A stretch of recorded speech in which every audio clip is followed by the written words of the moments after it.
السلام عليكم ورحمة الله وبركاته. أهلا بيكم متابعين قناة الحكاية وما فيها. وزي ما عودناكم دايما بنجيب لكم أصل وتفاصيل كل الحكاية والموضوعات اللي تهمكم. أحمد مكي أثار فضول الناس كلها بعد ما فجر مفاجأة كبيرة بخصوص أغنيته الجديدة ولعانة، واللي بتعتبر فيديو ترويجي لمسلسل الكبير الجزء السابع اللي هيتعرض في شهر رمضان.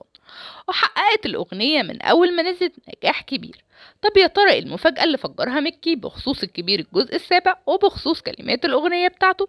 ده اللي هنعرضه لكم بالتفصيل في الفيديو النهاردة، بس الأول ياريت تدعمونا وتشتركوا في القناة.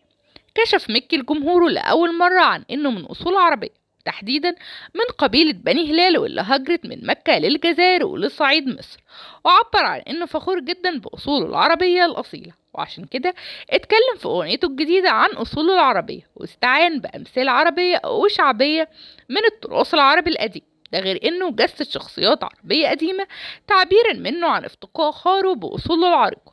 وكالعادة أغنية ولعانة لأحمد مكي على طريقة الراب، واستعان فيها بأبطال مسلسله الكبير قوي الجزء السابع. ده غير انه استعان ببعض كلمات اغنيته مع مطرب الراب ويجز اكوا ميكس ودخلها في اغنيته الجديدة.